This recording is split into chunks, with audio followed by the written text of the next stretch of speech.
there isn't a one size fits all. Yeah. So do your research and don't dismiss anything that could help. Meditation is probably the one of the biggest things that's part of my routine, and it's every day. But I've leaned into a lot of tech and automation. So I have smart speakers, and if I need to remember things to go and buy, I ask the smart speaker to put it on my shopping list. Oh, brilliant. I've leaned into automation in the workplace and have reminders and things that help me then remember what my job is. I'm trying to be kind to myself.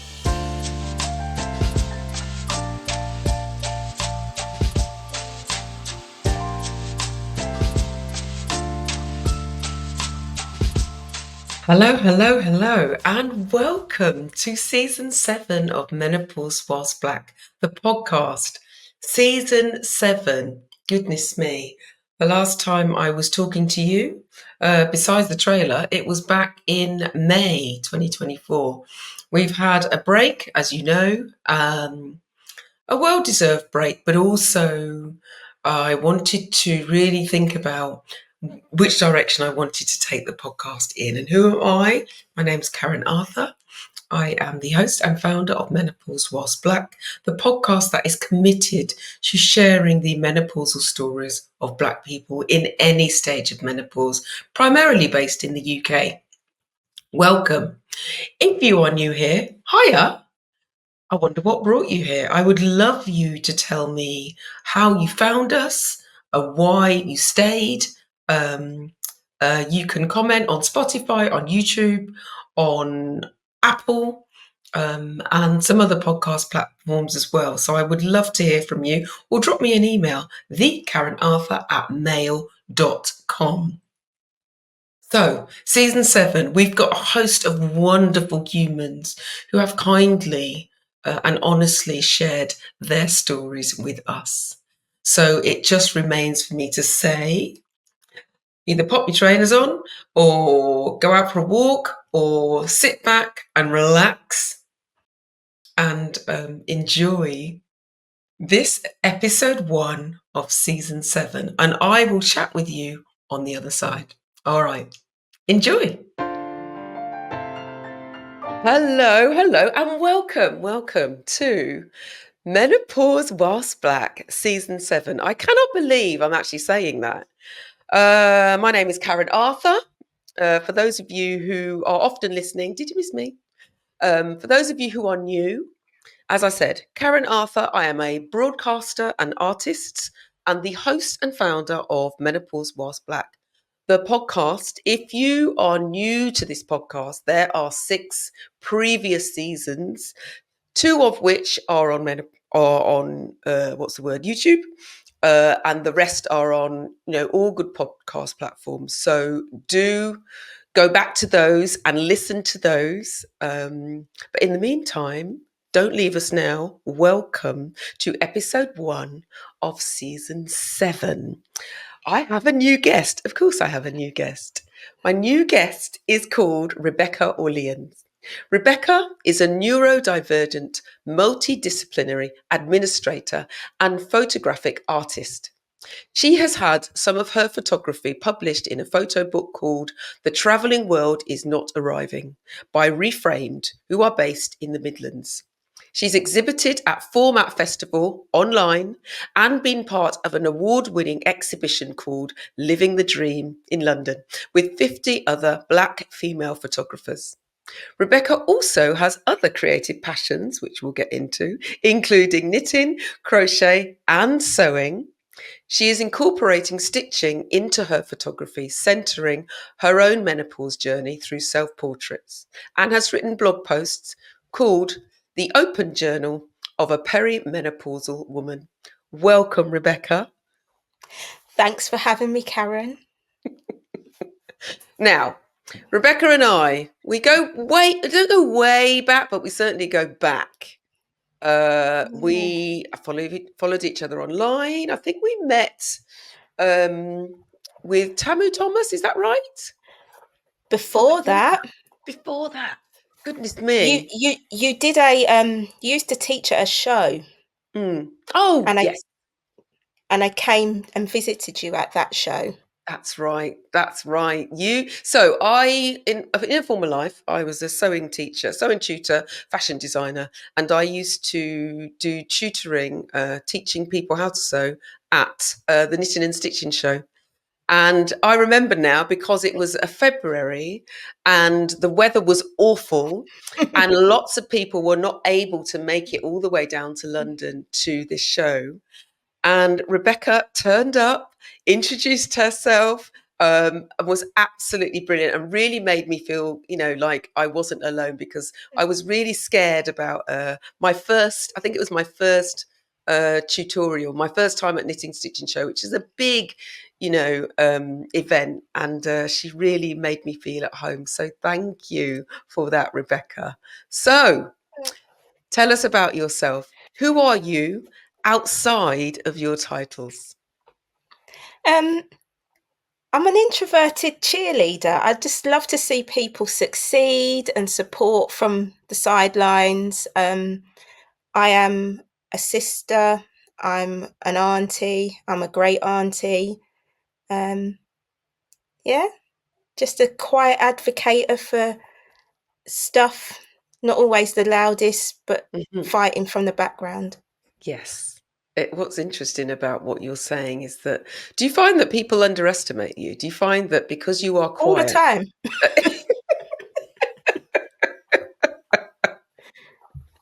Tell us more. Because I'm not a loud person and I'm not the tallest of people, Mm. um, but I'm 6 foot in my head. Oh, I I'm love not that. 6 foot in stature.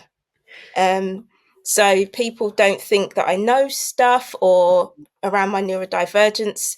When I'm open about it, it's like, oh, well, she's not going to be too smart. And it's like, I'm sharper and smarter than you expect. Yeah. So don't underestimate me. And that's such an idiotic thing to think as well, that just because you're different or you're neurodivergent or you learn in a different way, that would also make you someone who has a lower IQ. That's absolutely ridiculous. Yeah. And that's another reason why I'm really open about it. Mm. So being neurodivergent doesn't mean that I'm stupid. Mm. Mm. Yeah. So Good. Well, I'm glad you're open about it because I'm certainly learning more from you. And I'm also interested in the intersection between neurodivergence and perimenopause because whilst there isn't a lot of research, it is definitely on the rise. So that's a good thing. What's your heritage, Rebecca? Where are your parents from? my mum is from Ghana and my dad was from Nigeria. He's passed. Hmm. So West Africa through and through. Hmm. Have you been to both of those countries or any of them? I've been I've been to Ghana. I haven't Mhm. been to Nigeria. Okay. It was a bit of a culture shock for this city girl. Oh, really? When did you go? How long ago did you go? Oh, it's got to be over 15 years ago. Oh, And we stayed with friends, and it was basic, and it wasn't what I was used to. okay. Okay. Would you go back with a different eye now because you're older as well? Absolutely. Yeah. Um, absolutely would go back. I probably wouldn't tell anyone I was going. Um, so, getting the suitcase filled with things to take for this person and that Yeah. person and this one and that one, Yeah. I just turn up. Yeah, absolutely. I get the same thing going to Barbados. It's definitely an African diasporic thing because we live so far away. So I get it, but yeah, it is a little bit annoying. So you're based, well, you've got an accent. So where are you based? I'm based in the West Midlands, And you are Birmingham. I'm 49. fabulous. Okay, so big question, Rebecca. Who taught you about menopause? You did. Okay. How? How did I teach you Uh, about menopause? during lockdown, as you started to speak more about menopause Mm. and the lack of diversity, it gave me the opportunity to advocate for myself when things didn't seem right. Mm. I hadn't even considered it. I didn't know about it. Um, so I thank you with all my heart. Oh, thank you, Rebecca. So where are you on your menopause now? I Menopause. am I'm 4 years into perimenopause, and we'll just keep riding that roller coaster. So how did you know it was starting? Because you're saying, obviously, things come across our radar, don't they? And then suddenly, like you're finding out a little bit Mm. more about it. And you're talking about the fact that I was talking about the lack of diversity in menopause. For anybody who isn't aware, unless you were living under a rock, 2020 was a bit of a roller coaster of the year, but it was also the year that I started to ask more questions about why there weren't more people who look like me, who look like us, featured online when we were talking about menopause generally. And from that, this podcast, Menopause Whilst Black, was born in October 2020. So, yeah, how did you know that your menopause was starting?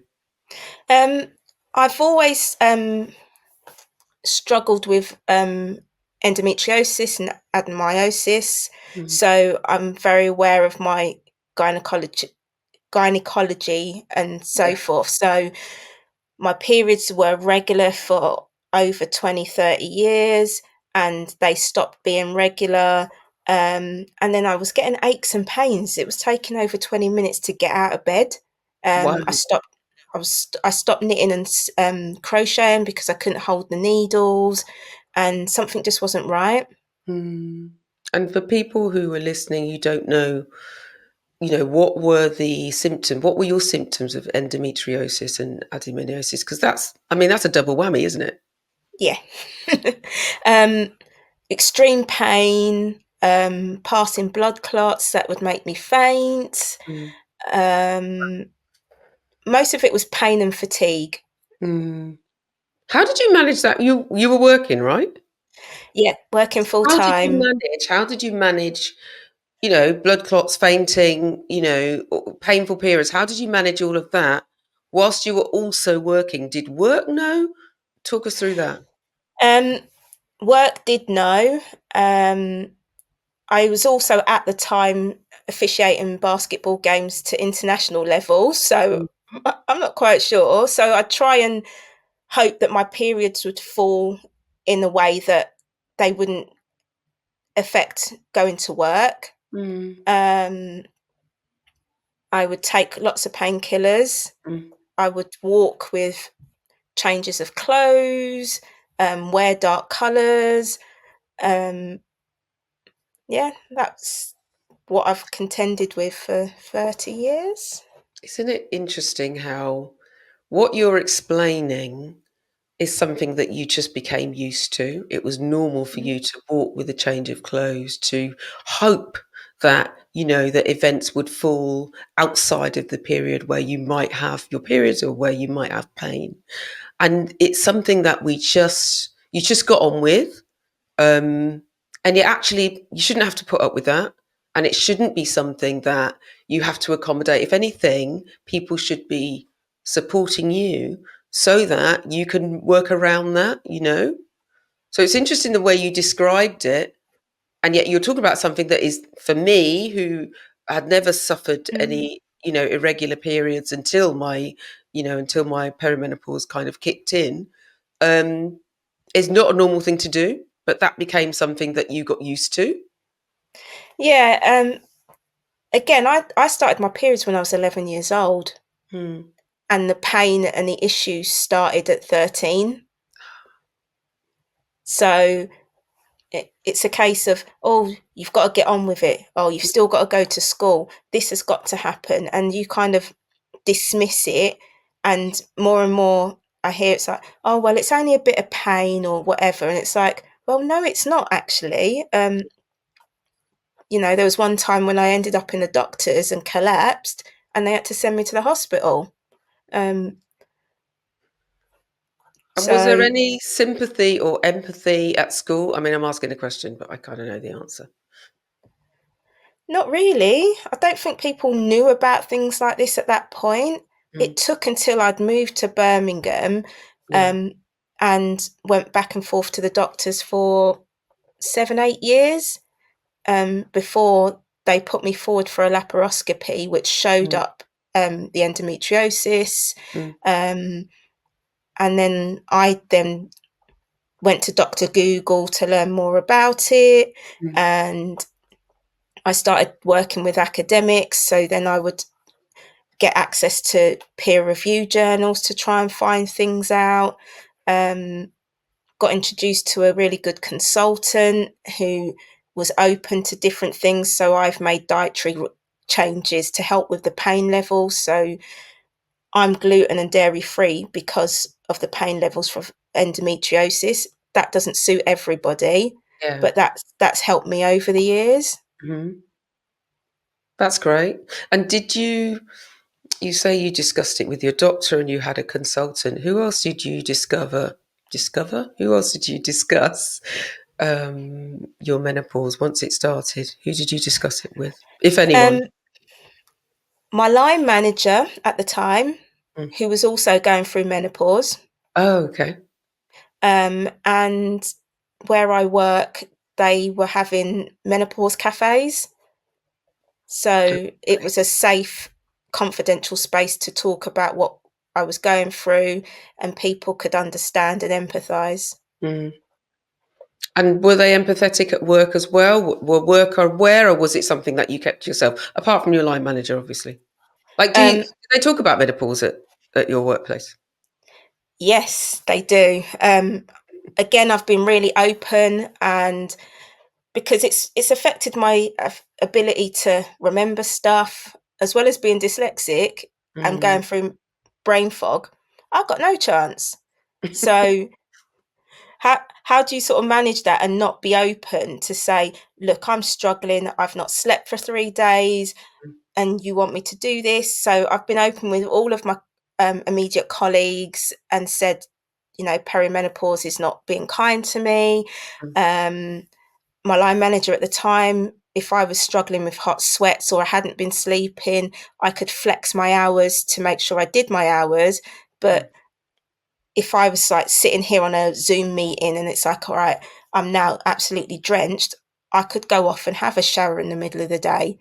Mm. Mm. Um, and no one would be like, oh, Rebecca's not online. Where is she? Yeah. So I've just been really open about it. And since that point, my employer has actually got a menopause policy. Brilliant. Good. As well they should. Um, yeah, so and sent senior leaders on training around menopause. Oh, that's fantastic. Do you think that, and that's something that will have helped you, but there will be so many people listening to this. I talk to so many people who are suffering at work because people don't understand, or the menopause policy isn't fit for purpose, or that kind of thing. Did your management consult? Like, was the menopause policy something that you were all consulted on, or was it just handed to you? How did that work? Do you remember? Um, I think people were, me personally wasn't consulted, Yeah. but I know that people were consulted um, before it was put out there, and people have been able to feed back on things. Mm, I believe the unions have been involved, so there has been consultation. good. Um, if there's ever enough, who knows? Yeah. But there's been something. And I think what's important is that menopause policies aren't just seen as static, that there's something that is revisited, that are revisited, and that and they become fluid as the research is updated, that kind of thing as well. Um, I want to just go back a bit before I ask you the next question. You Mhm. said about how you stopped being able to like sew and knit and crochet and that kind of thing. I happen to know that these activities, this aspect of your life, this creativity is really important to you. I wonder if you could expand a little bit more or tell us. Sorry, I'm watching a fly I've seen it. fly around my face. Wants to get in on the act. I wonder if it's menopausal. I was distracted. I apologise. I would love to know, because I know, for example, when I was diagnosed with depression back in 2015, and one of the indicators, alongside many things, was that I stopped wanting to sew, and sewing's a big deal for me, you know. So I'm wondering if you could Mm. take us through how that felt and how you moved through it. I think there was an element of grief, Hmm. um, in terms of it's something I've always done, and there's friendships that I've gained through all of those activities, and then my hands just started hurting. It's like with the pain of endometriosis, it's like, right, I just can't do this. Mm. I can't hold a crochet hook to make any movements. So what can I do? And it's like I just didn't do anything.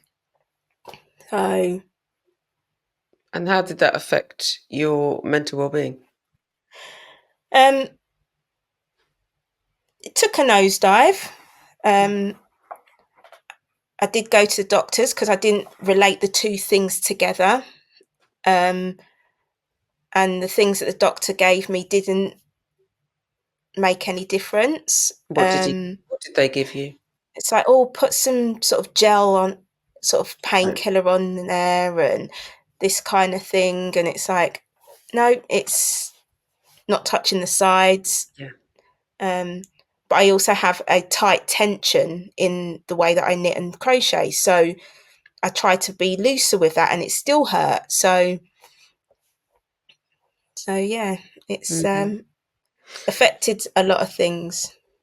And the thing is that this is what we're advocating for, is that doctors join the dots together.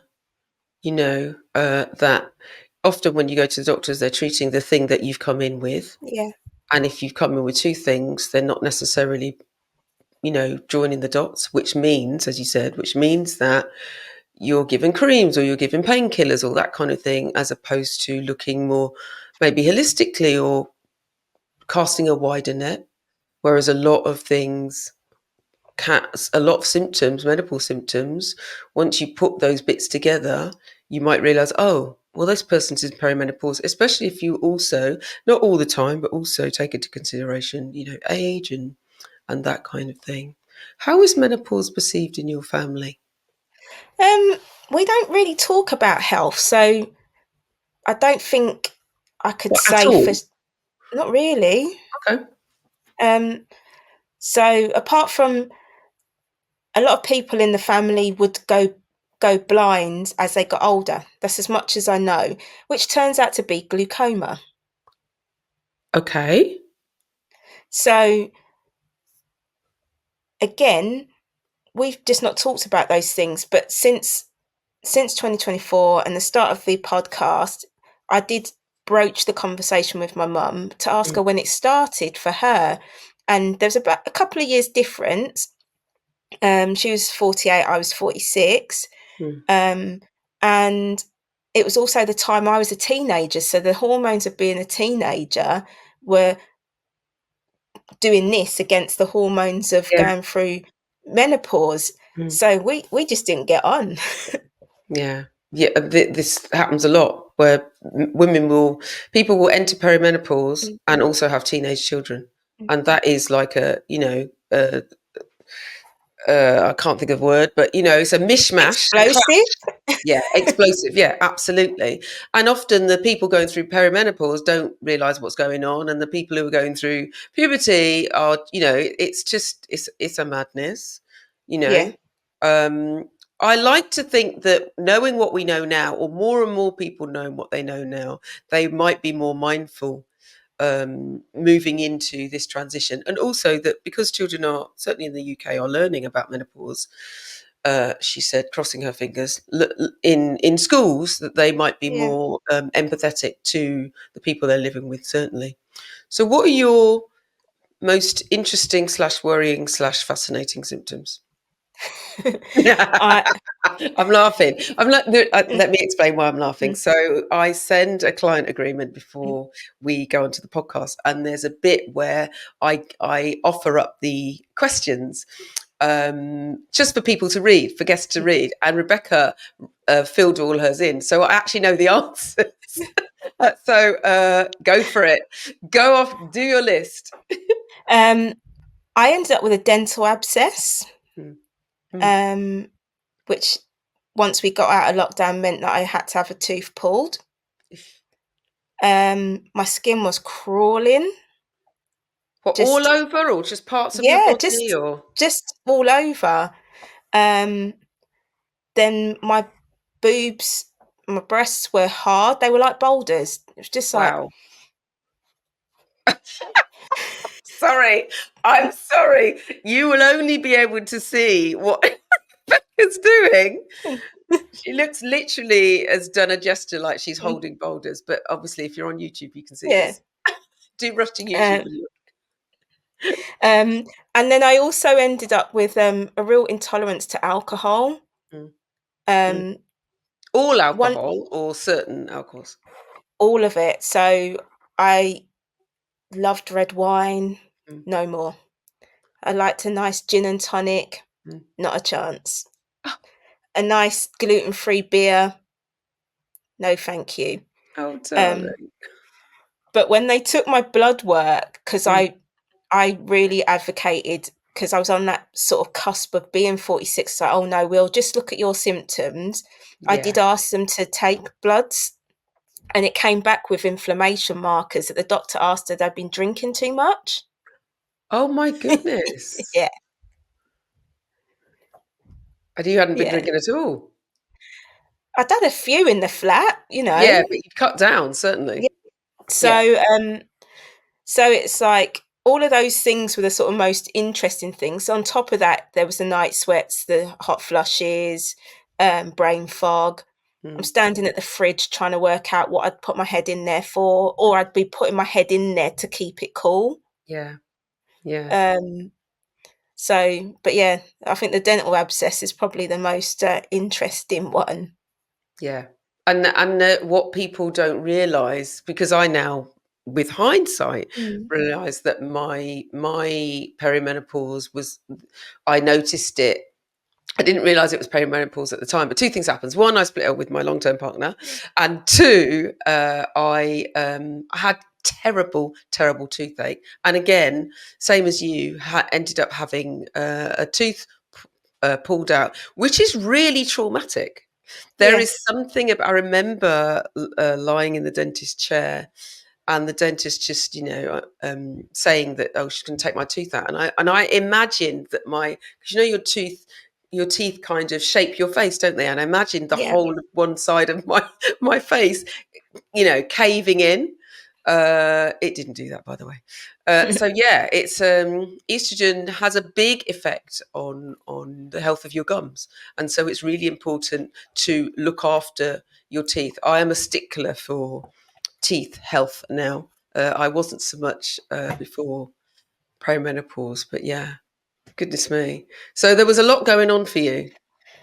Yeah. And in some ways, I'm quite glad that it was going on during lockdown because I didn't actually have to go anywhere. Yeah, yeah, Um, I don't think I would have coped so well yeah. trying to navigate public transport to get to work Mm. and those kind of things with all of those symptoms. So you've mentioned all of those symptoms. What did you do? What did you do about it, and how did that start? Um, well, the doctor offered me antidepressants and I told him about himself. Um, I was very aware that I wasn't feeling down. I just didn't feel Yes. right. And I Yes. think there's a difference between feeling down and Mm. not feeling right. Um, and that's when I asked about the blood work. And because of the endometriosis, they'd already tested my hormones. So my records could show the sort of disparity in those hormone levels. Mhm. Um, they also were quite open to the fact that they didn't have any experts in the surgery around menopause, so they referred me, and I had to wait quite a long time. Mm. Um, What year are we but talking now? When was this? 2021. Yeah.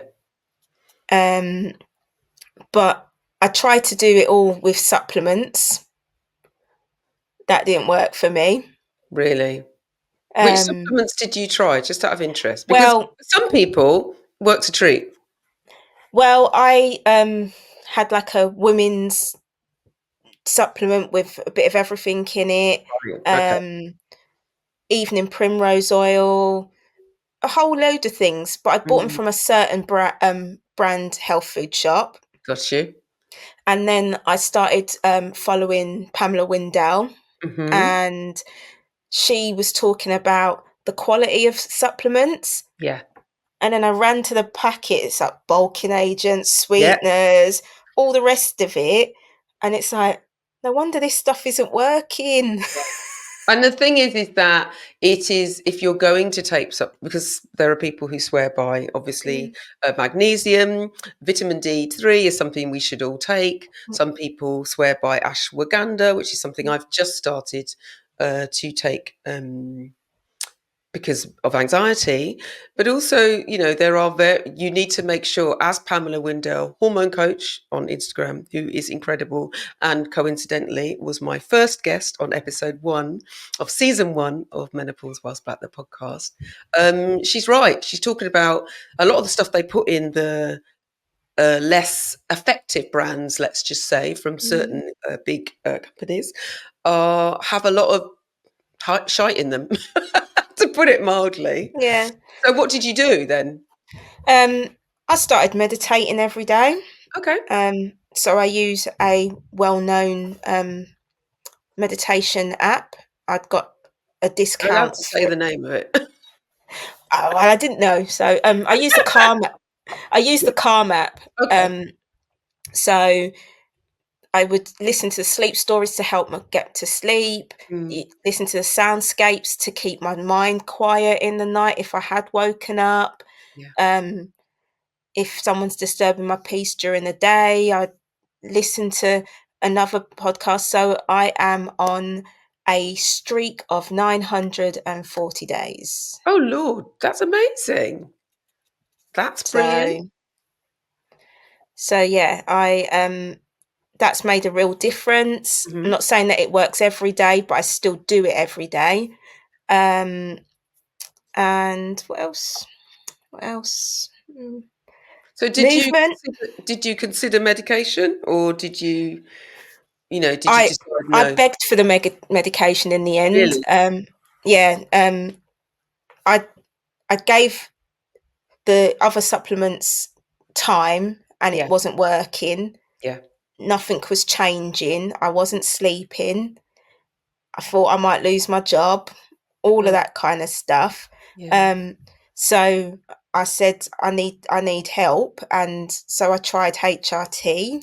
Mm. I'm still taking HRT. In what Um, form? I started off with patches, which exacerbated my endometriosis symptoms. Do Then you when I know why spoke, that is? Did they tell you why that is? um, no, I did read about it, Okay. and the way that they obviously excrete the hormones, Mm, and because of the lining of the womb, yeah. it it it can do that. Yeah. Um, and it's like, oh well, we need to sort of slightly amend, but you can't cut a patch in half. Mm, mm, So um, once I got to speak with a consultant, I moved on to taking gel and tablets, mhm. because again, I've still got a uterus and Yeah. the lining needs to be protected. Yeah. And that's what I'm taking at the moment. Okay. So, And how long have you been taking that? ooh, it's, It's not a trick question, Rebecca. yeah, but I can't remember nothing.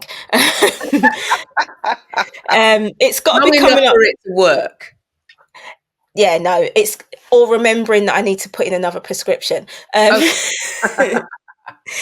it's coming up to nearly 2 years. So, what difference did you notice, and how long did it take you to notice a difference? Um, I wasn't sweating as much. Hmm. I wasn't waking up absolutely drenched. Hmm. Um, I could remember what I went in the fridge for. Um, Did you go back to drinking just out of interest, or did you, or were you no, like, you know what, I'm good? no, I got scared. Did Um, you? yeah, I just, for one gin and tonic to make me feel so bad, Mm, and for them to say, "Oh, there's inflammation markers in your blood work." No, yeah, thank you. yeah, I do have 0% drinks every so often. yeah. Same. Um, but no thanks. Mm. Saving myself a fortune that I can spend on other things. So one of the ways that we got to know each other even better is when you joined us. You were, in fact, the first person to book on the Joy Retreat Barbados, which we went to Barbados last year, 2023. And for those who are just hearing about this, the Joy Retreat Barbados is the world's first retreat designed and created by a black woman for black women who were going through any stage of menopause. And I took 10 lovely women to from around the world to Barbados with me. Why did you do it? I took a risk. Yeah. I am currently waiting for an ADHD assessment, Mm, and I think there's always been a element of risk in my life. hmm. So leaving London to come to the West Midlands to study where I knew nobody Yeah. um, was a risk, and signing up to the retreat was another risk. I'd got to a point where I don't know if I was looking for something to fix me, Mm, but I couldn't not give it a chance. hmm. What So what drew you to it? Because you say it's a risk. Why was it a risk? Why does it feel I, like a risk to you? it was big money. I, I had Yeah. no idea. I had the deposit money Mm, and I paid the deposit, and I did not know how I was going to pay for the rest of it. yeah. But you Um, were passionate about the fact that you were going to come. yeah, It's interesting. so I was saving little pots of money here and Mm, cashback sites to save on this and all these other offers and that, discount codes at the supermarket, so then I'd get money off this. yeah. Literally, I did everything Mm, because I knew that I needed something to help even further. yeah. Um, so I made it happen. You Um, did make it happen. And how was it for you? it was life affirming. Um, I came back and started speaking with colleagues. It's like, oh, how was your trip? It's like, you look and sound different. Mm, Um, and it wasn't like, right, I'm now super felt and, strong and all of that kind of thing.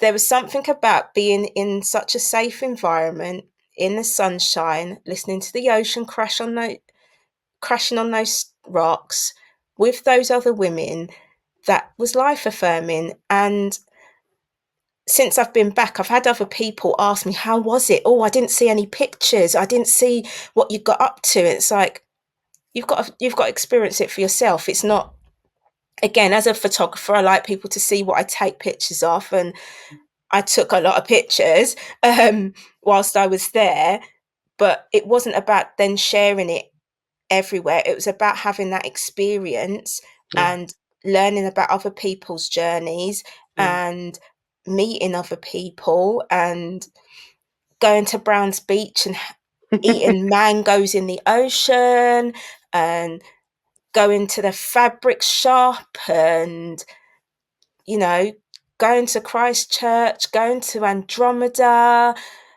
all of those things just added to it all Yeah. and have made me a better person. Wow. That's quite a testimonial.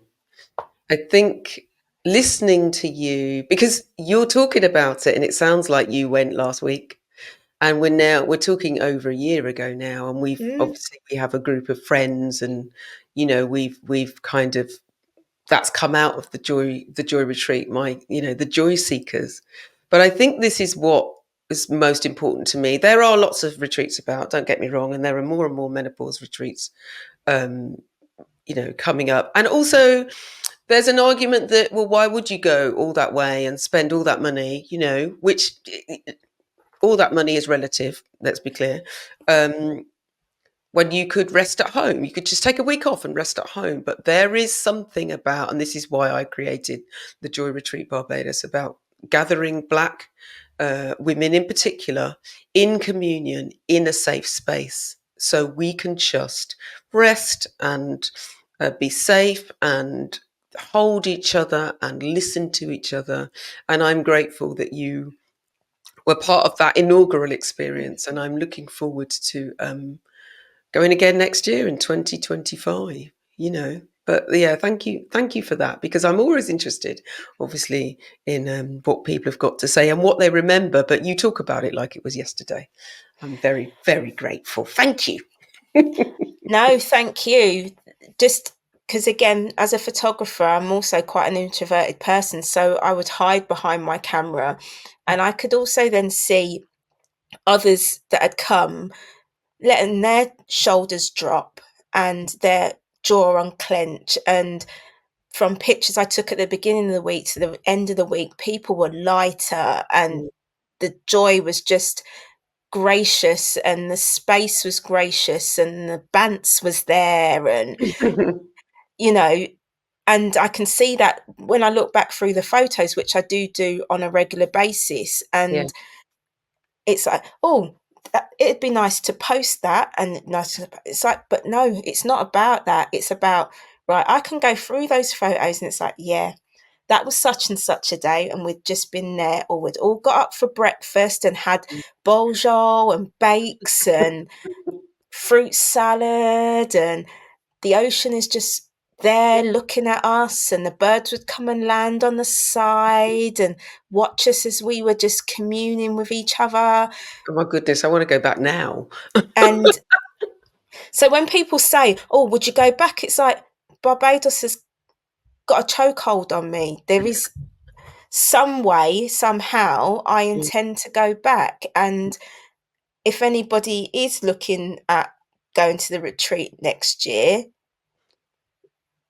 do what you have to do to make it happen. You won't regret it.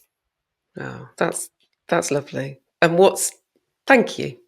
Let me just let that land, because that's a lot. Thank you. Mhm. Um, and what people won't know, most people won't know, is that yes, Rebecca is a photographer.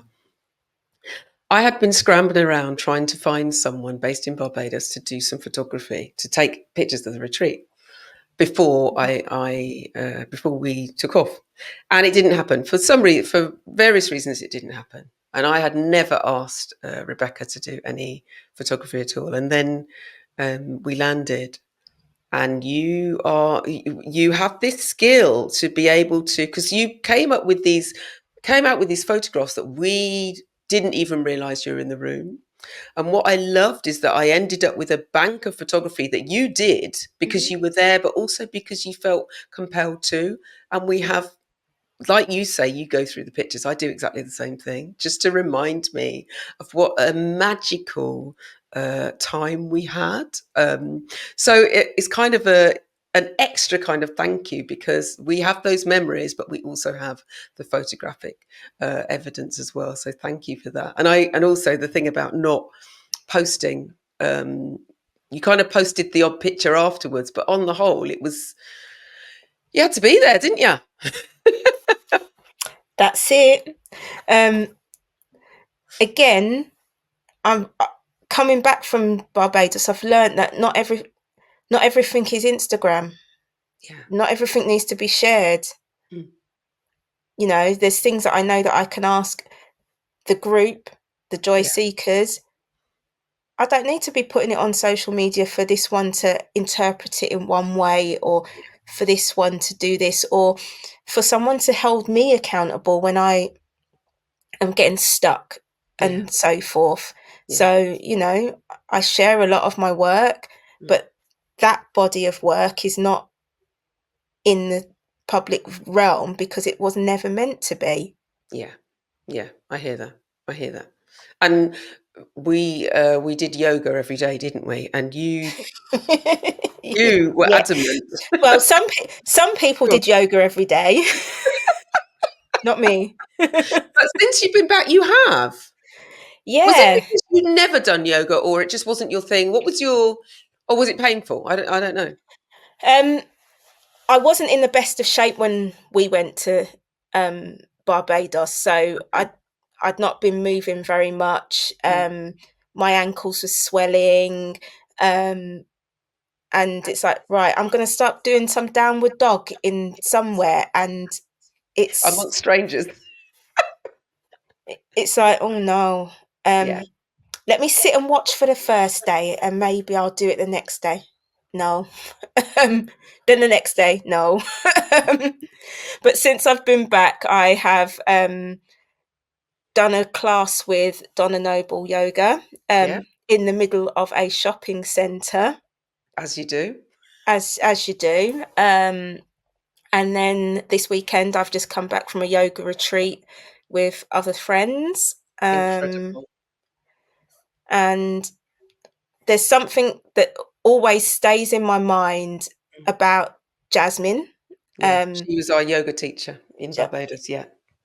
her voice was just magnetic. There was something that just I can't explain it, but Yeah. just sitting and listening to her instruct everyone else, it's like, Mm. oh, okay, it's not so bad. Yeah. Oh no, it's not this. And again, I've got some other friends who want to go out to Barbados. I says, if you're looking for a yoga teacher, let me Yeah. tell you about Jasmine. If she's got any classes, go Yeah. and go and hit her up. Yeah. So on Instagram, Jasmine is mindful movement 246. Um, but I will also put her information in the show notes, and she is also going to be working with me on the Joy Retreat Barbados 2025. So yeah, I'm very excited to be working with her again. And there was also something about having a black woman teach us, group of black women, which I thought was very powerful. I think we have this misconception. It's not a misconception because we see it around us where, yoga is only for skinny white women, because 95% of yoga teachers around the world are not of, are white, and so it's a very high percentage. And so you could be forgiven for thinking it was, similar to menopause. You could be forgiven for thinking, well, menopause is just something that white women have. So it's important to seek out people who look like you so that you understand that actually it doesn't matter what your body's like. It doesn't matter how fit you are. It doesn't matter what you look like. It doesn't matter where you're from. Yoga is for everybody. Donna Noble Yoga always says that. And it's something that I live for and live by. So thank you, Jasmine, for that. Do you have a routine? Um, yeah, meditation's one. What meditation's probably the one of the biggest things that's part of my routine, and it's every Mm, day. But mm. I've leaned into a lot of tech and Okay. automation. So I have smart speakers, and if I need to remember things to go and buy, Mm. I ask the smart speaker to put it on my shopping list. Oh, brilliant. Um, I've leaned into automation in the workplace and have reminders and things that help me then remember what my job is. Hmm.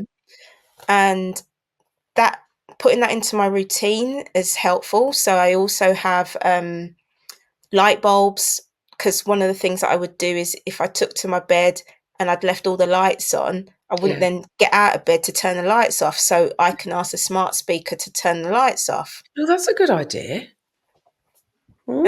Um, so I'm trying to be kind to myself. It's like, oh well, you should do this, and oh, you should find the time. It's like I've got smart light bulbs. I've got smart speakers that remind me of things. So again, such and such speaker, remind me in half an hour to go and turn something off. Yeah. Yeah. Remind me to lock the door. Yeah. Um, Remind me to go to bed Yeah. Yeah. Yeah. at 9:45. Mm. Um, I've also set boundaries that if anybody is looking for me and want a concerted answer on something, don't do it past 10 o'clock. Yeah. Um, if it's an emergency and you need me to support, then yes. Mm. But if you're wanting other stuff past Mm. 10 o'clock, Yeah. no, thank you.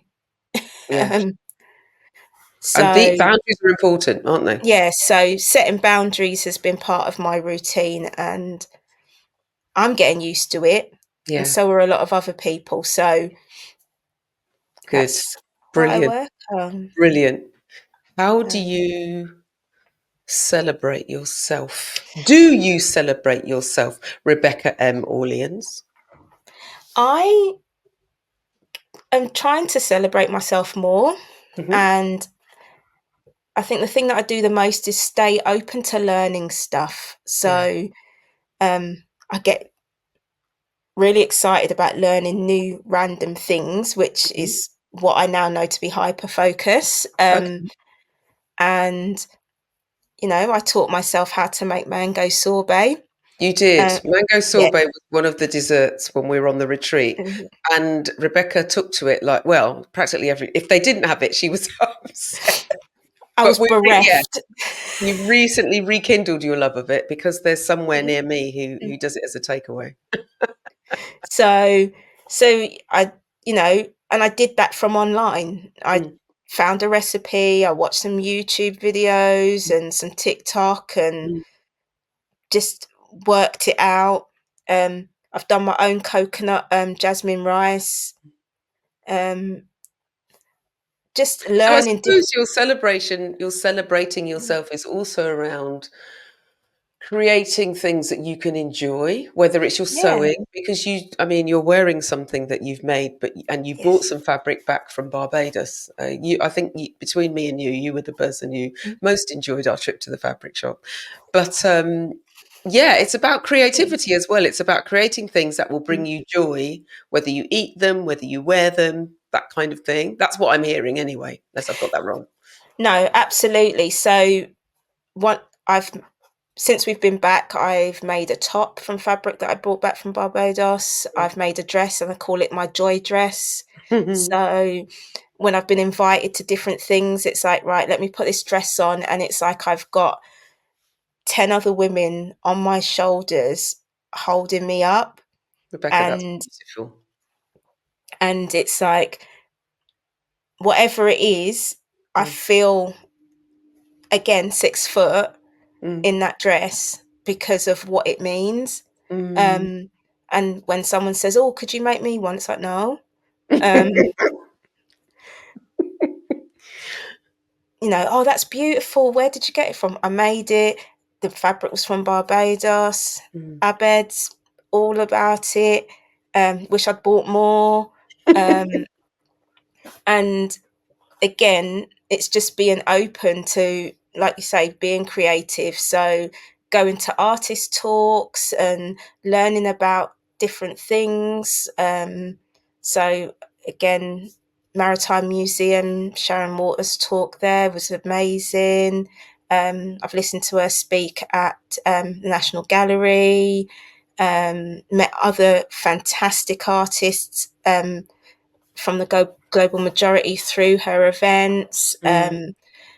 and just that brings joy. So again, her solo exhibition, Private View, that was Roadblock. That vibe was something you cannot That bottle. was hilarious. I don't think they were ready. No, I I don't don't think think they that were. art gallery were ready for Sharon and her entourage. Fantastic, yeah.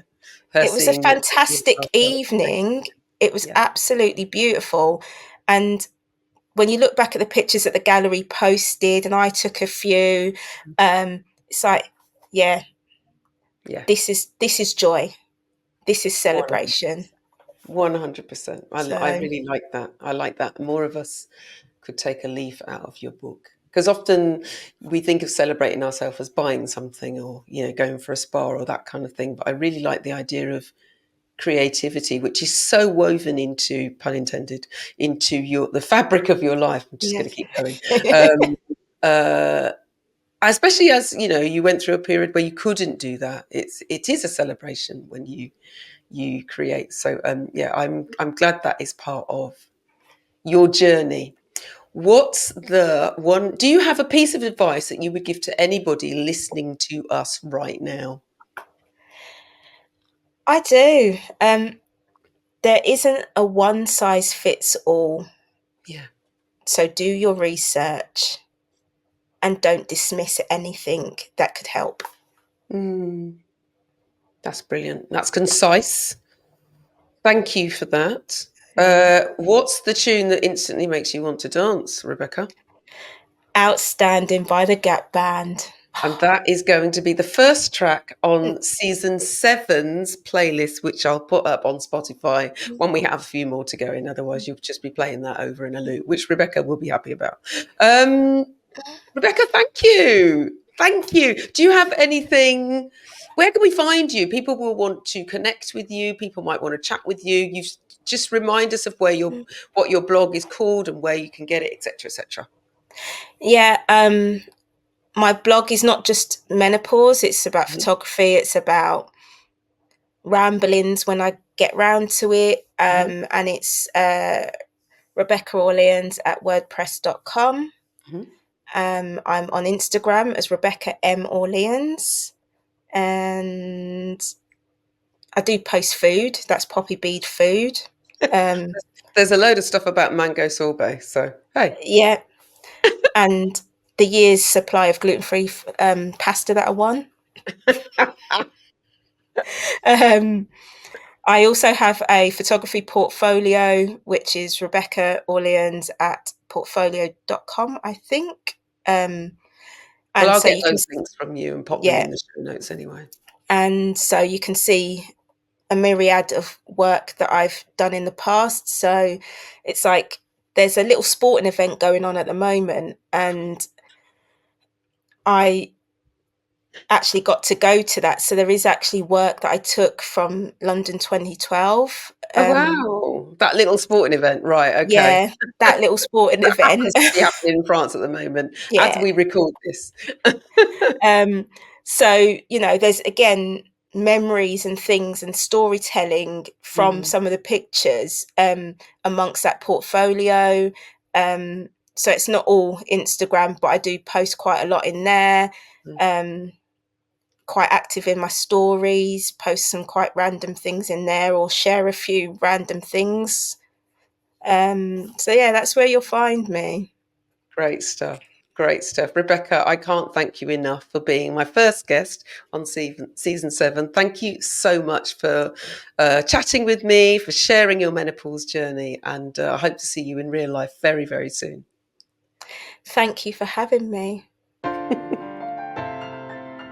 Well, guys, what did you think? Isn't Rebecca a gem? She's so funny. I really enjoyed having a chat with my friend, reminiscing about how we met.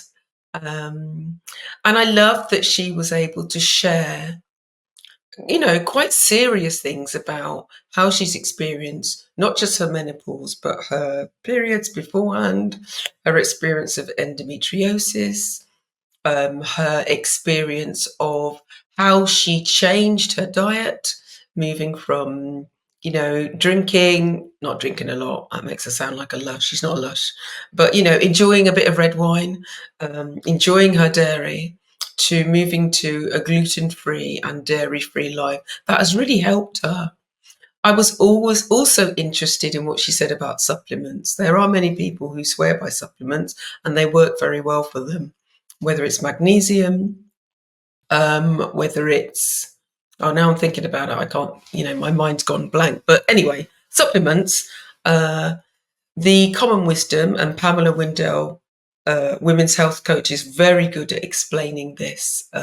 She's over on Instagram and she also happens to be the first guest on season one, episode one of Menopause Whilst Black, all those years ago.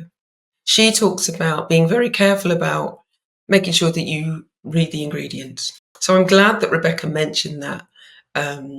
So it's not like she's saying there's something wrong with supplements, it's just that they did not work for her. She also talked about, how patches didn't work for her either, and she talked about the fact that you can't cut them in half.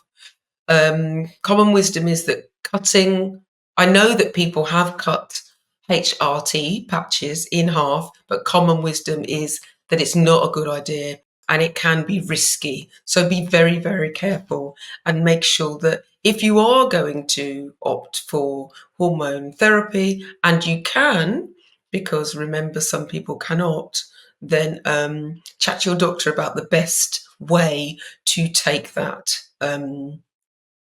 So that you are looking after yourself properly. And I can't lie, I'm thrilled that Rebecca was able to share her experience of joining us on the Joy Retreat Barbados 2023. And next year we go again, and the doors are open. I will pop a link in the show notes, but you can also email me if you want to know anything about the Joy Retreat Barbados 2025, which is the world's first retreat for Black women in any stage of menopause. Why? I always wanted to do it. I wanted to gather people who look like me, who were going through a similar experience to me, but I also wanted to share how I have navigated my own menopause experience, coming through anxiety and depression related to what I was going through, experiencing grief when my aunt passed away, and all the things that I did to really try to help myself, and how I was supported as well. And one of the biggest things is obviously around diet, around embracing mindful meditation, around journaling, around becoming grateful for little things and big things, for slowing down, for putting boundaries in place. But the biggest thing, I suppose, was rest and giving myself grace, and allowing myself time to really relax into what worked for me, recognizing that menopause is a journey that is different for absolutely everyone. As Rebecca said, one size does not fit all. And I would love to share that with you. So I have 10 spaces. We will be going at the end of April 2025 for a week. As I said, if you want to find out more information, there is information in the show notes, or drop me an email at thekaranarthur@mail.com.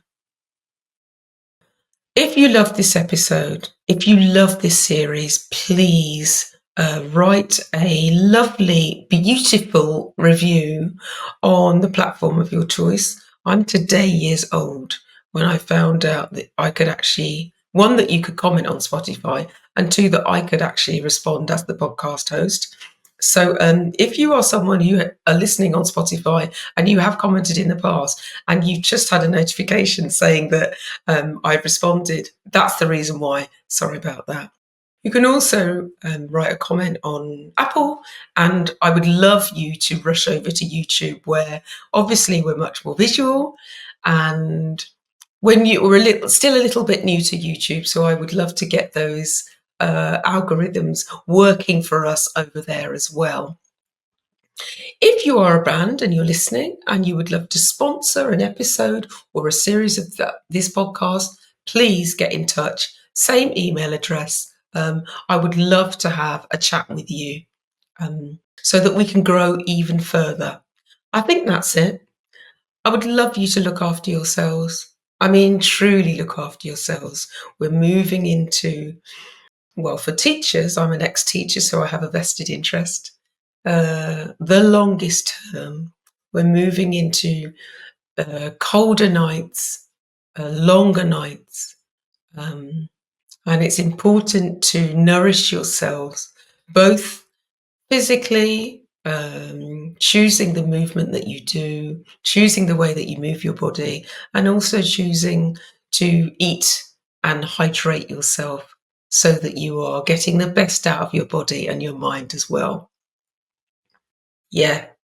And be gentle with yourselves. Give yourself grace. As I said, enjoy your evening, your day, wherever you are, wherever you're listening. And I hope you'll join us for episode 2 next week. Take good care. Bye.